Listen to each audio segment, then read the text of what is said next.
What's up, everybody? Welcome back to Call the Damn Leads, the show by sales professionals for sales professionals. I'm your host, Drewbie Wilson, with more than 2 decades in sales. I've seen it, I've heard about it, I've lived through it, and now I'm bringing it to you, my favorite people in the world, the sales community, because let's be honest, sales is the greatest job in the world. It gives us every opportunity to live the life that we want, make as much money as we want, and to be honest, it gives us some crazy stories to share with our people. And that's why we're here. And today's guest is someone I'm pretty dang excited to have on. I've had the pleasure of watching him move and groove online over the last 5 years. He is probably the car slangingest meme lord I have ever met. This is my homie, Mr. Ryan Mason. What's up, bro? Hey, how are you? I assume you can hear me fine still. Everything's good? Yes, sir. We're crushing it. Yep. Perfect. Great. Yeah, everything's good today, man. I'm super excited to be here. Like you said, we've known each other for some time. And just to watch you grow as well. It's really been a great opportunity to learn from. And just to see some of that with this community that we have has been really amazing. So I'm happy to be here. I appreciate you taking some time, man. I know you do a lot of car slanging, meme making, and good time having, which is why I wanted to bring you on and have you share one of your craziest sales stories, man. You're in the auto industry, so I know you probably got some crazy stories for us.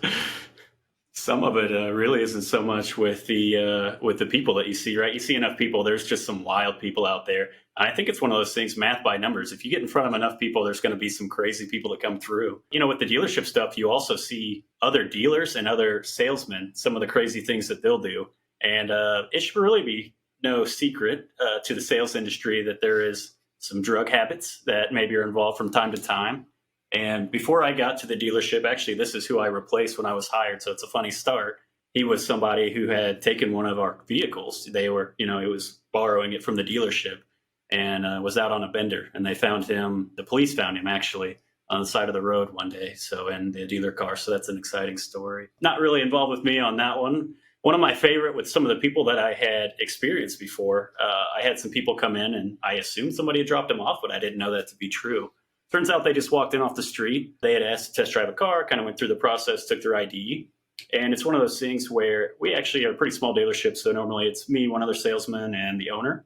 That day, luckily, there was 2 of us there because normally if there's not, we put somebody out in the car by themselves.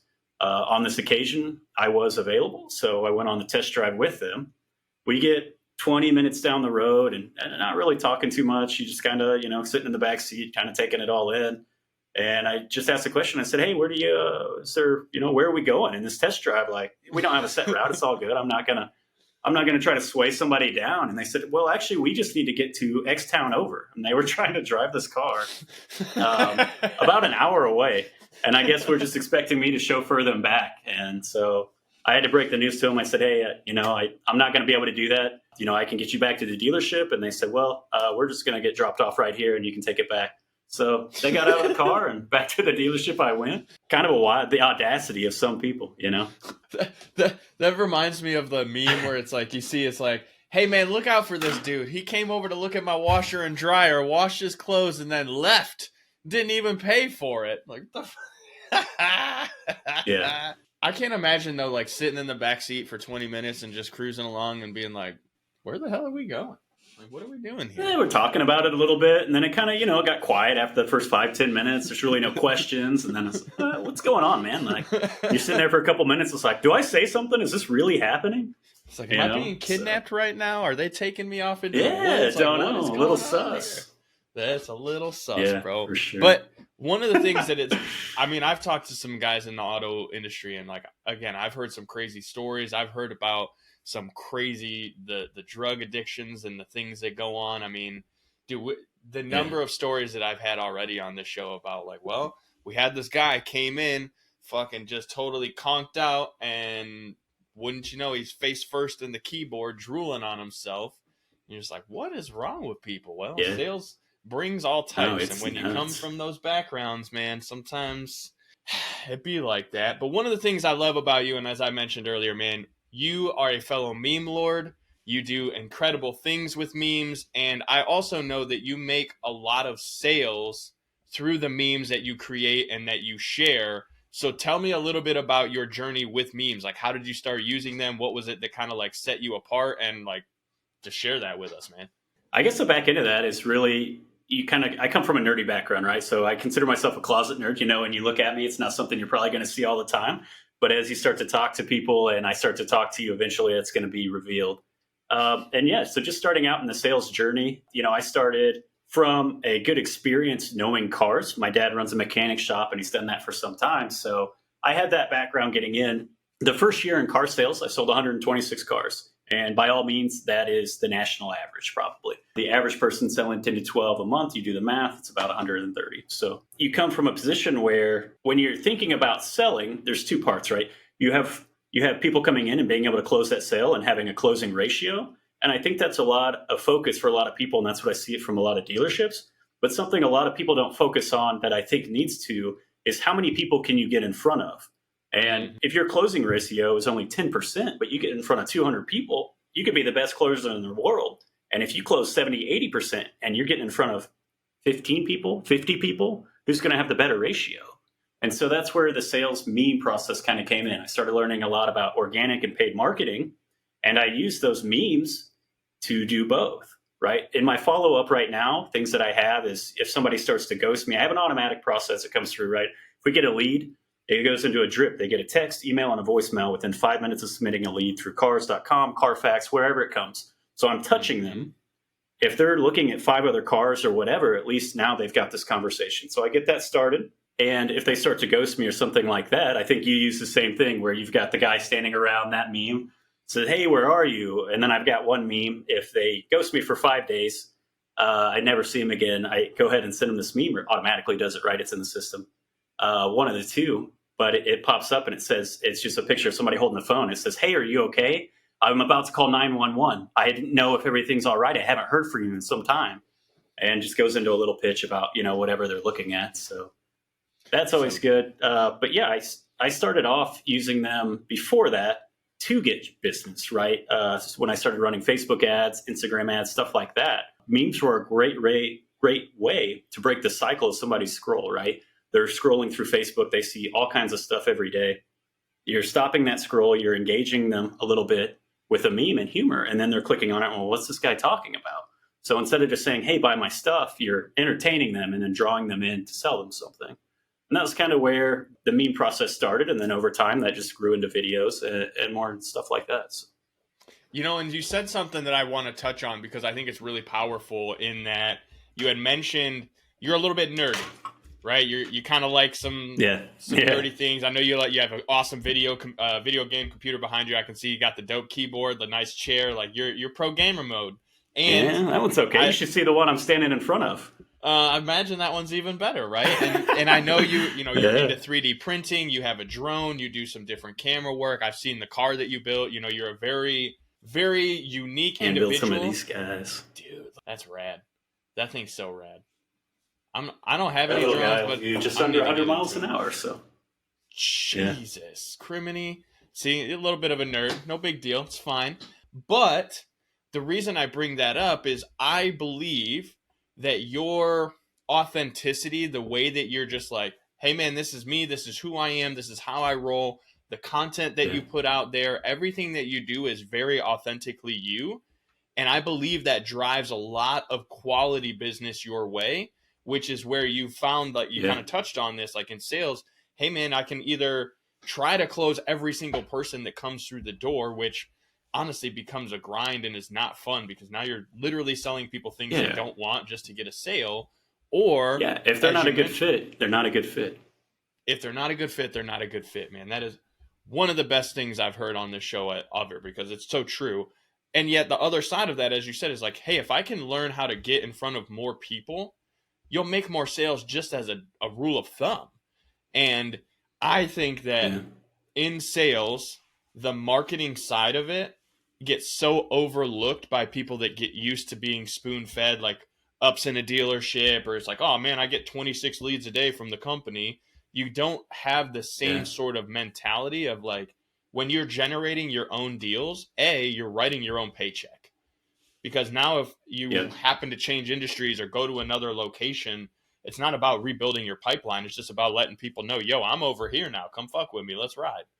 And you do an amazing job of that. So I just wanted to commend you on that, because that's how you go from selling the national average 10, 12 cars a month to like, what did you do? 300 cars last year or something crazy? I've sold 300 for the last 3 years in a row. Yeah, through COVID, through everything, the last 3 years I've had 300 plus. The most I've sold is 334. And to caveat that a little bit, right? This is from a dealership that has right now probably 30 cars on the lot, 30 to 40 cars total. So this isn't some mega dealer with 400 cars that I'm just rolling through people. These are leads that I'm generating on Facebook, Instagram, wherever. There's still leads coming through cars.com, Carfax, and stuff like that. And as time progressed through the dealership, I actually took on a lot of that marketing role as well to start handling some of those things in the back end process and how those people are touched coming in. The advantage that I have working at a small dealership too, however, is there's not a lot of people in the way for me to do other things right. So I get to handle, there's not an F&I guy. I am the F&I guy. I am the salesman. I'm not a door greeter, but I will meet you at the door and I will tell you about this vehicle. And it makes it a lot more powerful sales process in a dealership. And I think this is something that other dealerships need to realize is like when you're handing somebody off for 7 to 8 people, you lose a lot of that confidence and trust that know, like, and trust, right? That's what you're getting in front of when we talk about authenticity. You're losing that from person to person, and it's making it a lot harder to close somebody. That's such a good point. I never thought about that. But like when I look back at my dealership experiences, for the most part, other than the last couple, I've got a pretty good guy down in Fort Worth that I've worked with. But prior to that, a lot of the dealership experiences, like you walk in, you get one guy that meets you at the door and he realizes that, you know, he ain't got your up. So he's just like, hey, what's up? He lets you in the door. And then the next guy's like, oh, let me introduce you to the so-and-so, to this guy. And you're like, okay, cool. And you talk to this guy and you tell him what you want. And I don't know. I've always been weird about salespeople. Like I don't know if I'm judging them because I'm in sales or like it's just one of those things, you know, or like you said, sometimes there's just a difference in style. Sometimes you're a little more nerdy. Sometimes you're a little more, you know, sporty. It just depends. But by the time you end up getting there, and then you find the car that you want, and then you got to go sit with the dealer, the finance guy, and that dude's got a whole different mindset and mentality. And you're just like, fuck, I've been here 6 hours, man. I'm just trying to get this car and get the fuck out of here. And there's a difference between making a profit and manipulating somebody into buying things they don't need to, you know. And I see that a lot with big dealerships. It's very upsetting. You know, you could have somebody that comes in and pays 80% down for a car or whatever. They've only financed a few $1,000s. Why are you selling them gap coverage that covers if their loan is, you know, upside down? They're never going to be upside down in that loan. Or we have a dealership here local that sells they sell a flash. It's a little module they plug in, right? And it makes a third brake light flash. And they charge you $200, $300 for that. Etching fee, somebody's taking a stamp and just stamping something or lasering glass in this dealership, you know, something that costs them a few dollars to do. They're upselling $200 or $300. If my car, like the etching fee is for things that are stolen. If my car is stolen and dismembered to the point that they're looking for numbers on glass, I don't want it back anyway. You know, and it's just one of those things. What are you actually providing as a service? And does your customer want it and need it? And if you can meet both of those, you're going to sell a lot of stuff. And you don't have to try to high pressure people into things. I've never been a high pressure closer. I'll ask you to sign on the line, but if you're not comfortable with that, I'm not the person that's going to sit here and run you through the ringer to try to get you to do that. I would rather say, okay, that's fine. Maybe I'm not the strongest closer, and I'll admit that. But if I get in front of 200 people, I am good at marketing, right? I just got to get in front of more people, and I'll find the right people that connect with me. And those people you don't force the sale on are the ones that are going to come back because they're comfortable with you. And it's just a long-term process that works out really well. So it is, and I love that you had mentioned that because it's, again, I'm not a high-pressure sales guy either. I'm very much like, here's what I got. Yeah, here's where the benefit is. Do you want it? If not, I'm not going to hound you. If I know it's a good fit and you're telling me like in some subtle way that you want it, like, yeah, I'm going to try to, all right, now you told me this is exactly what you want, Mr. Johnson. So what is it that's keeping you from doing this deal? What is it that's, you know, we could go deep on objection handling, but one of the things I always like to ask on this, Ryan, is, you know, if you had to think about it, in all of the things that you've utilized in your sales skills, if you had to pick one like secret superpower for sales that you would say you have, what is it? Just consistency more than anything.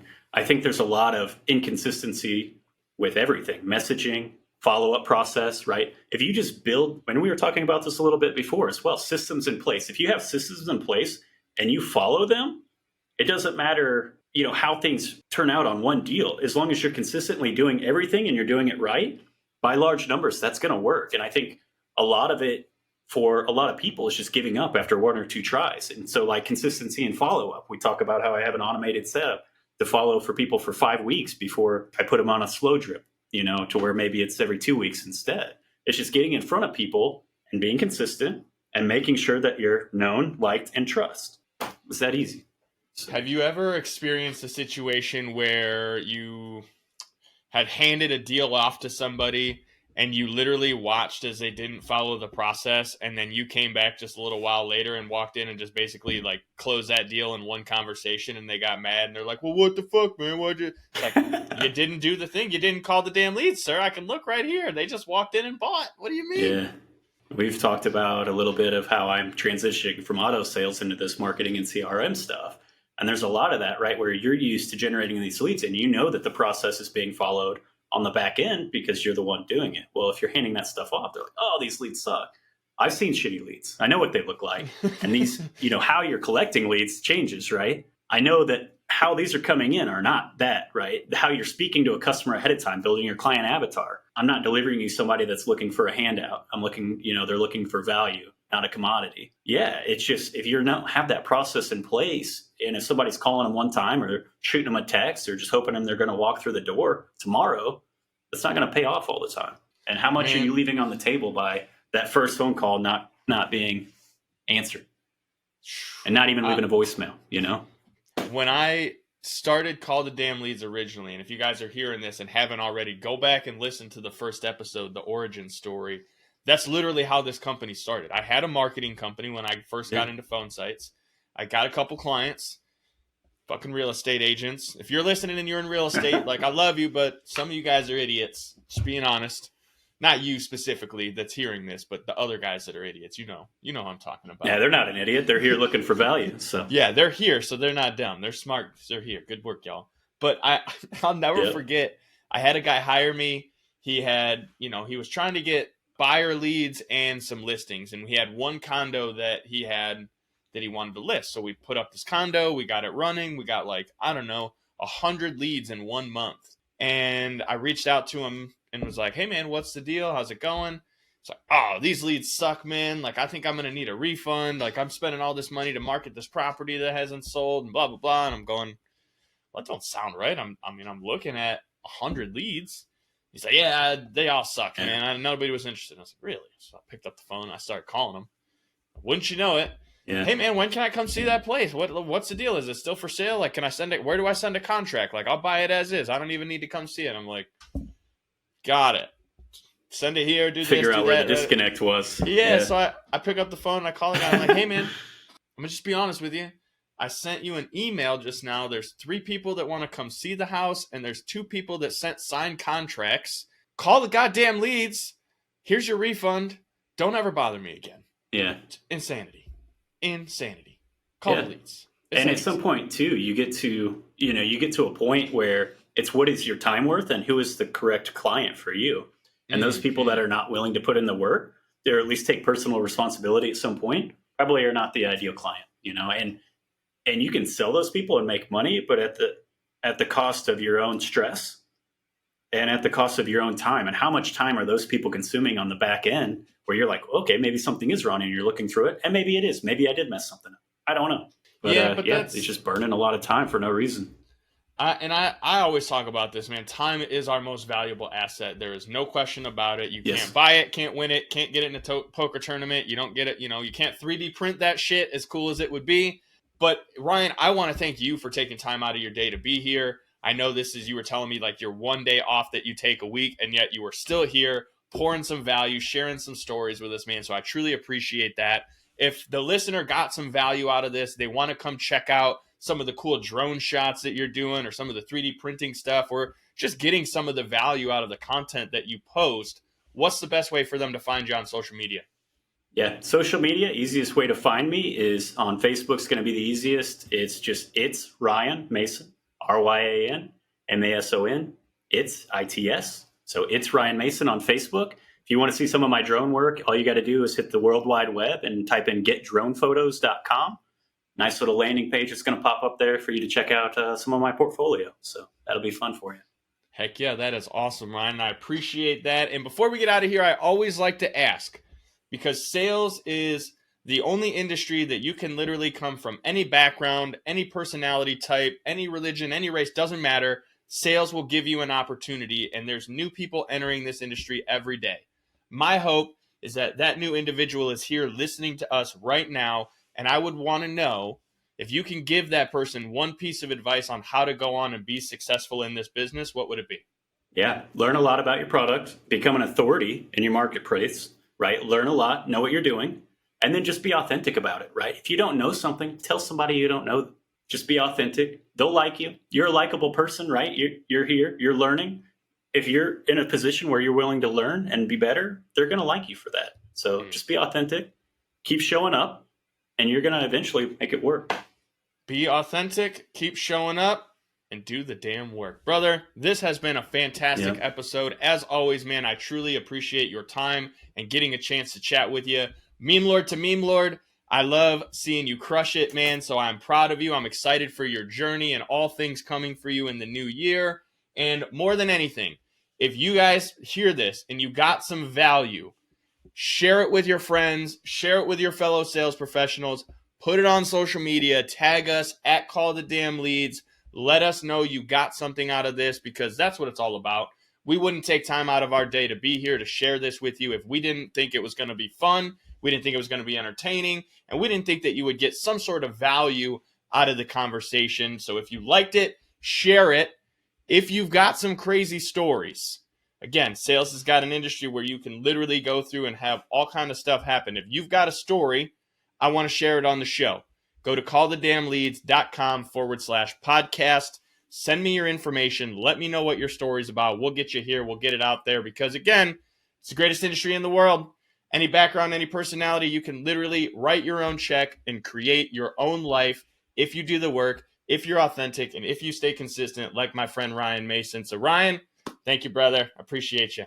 Always good. I'll talk to you soon. Yes, sir. You guys know what to do. Go call the damn leads. We'll see you on the next one.